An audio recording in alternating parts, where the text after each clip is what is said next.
দিনভর উত্তেজনার সিদ্ধান্ত এসেছে সন্ধ্যায়। পিছিয়েছে রাজশাহী বিশ্ববিদ্যালয় কেন্দ্রীয় ছাত্র সংসদ, হল সংসদ ও সিনেট প্রতিনিধি নির্বাচন। শিক্ষক কর্মকর্তা কর্মচারীদের চলমান কমপ্লিট শাটডাউন, ছাত্রদল সহ বেশ কয়েকটি প্যানেলের নির্বাচন পেছানোর দাবি সহ উদ্ভূত পরিস্থিতিতে বিকেলে জরুরি বৈঠকে বসে নির্বাচন কমিশন। সবার সিদ্ধান্ত জানানো হয় বিবৃতিতে।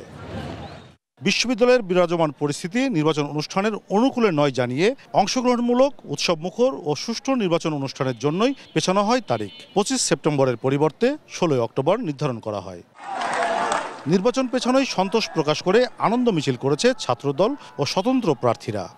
এর আগে প্রথম বর্ষের ভোটাধিকারের বিরোধিতা করেছিল রাজশাহী বিশ্ববিদ্যালয়ের গুপ্ত একটা সংগঠন। আজকেও তারা আমাদের ভাই বোনদের রেখে একটা নির্বাচন করার পায়তারা করেছিল।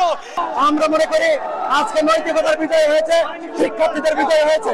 রাষ্ট্র নির্বাচন একটি উৎসবের দিন, সেই উৎসবের দিনে সকলে মিলে উপভোগ করবে। আগামী 16 তারিখে নির্বাচনের তারিখ ঘোষণা করেছে, রাজশাহী বিশ্ববিদ্যালয়ের হাজার হাজার শিক্ষার্থী সেটাকে স্বাগত জানিয়েছে। ইনশাআল্লাহ আমরা সবাইকে নিয়ে সুন্দর অংশগ্রহণমূলক নির্বাচন রাজশাহী বিশ্ববিদ্যালয়ের শিক্ষার্থীদের উপহার দেব। নির্বাচন পেছানোর সিদ্ধান্তকে প্রত্যাখ্যান করে বিক্ষোভ করে ছাত্র শিবির। 35 বছর আগে নির্বাচনের ঠিক 3 দিন আগে ঘোষণা দেওয়া হয়েছিল যে রাষ্ট্র নির্বাচন পিছিয়ে দেওয়া হলো। এই নির্বাচন 35 বছর ধরে আর হয় নাই।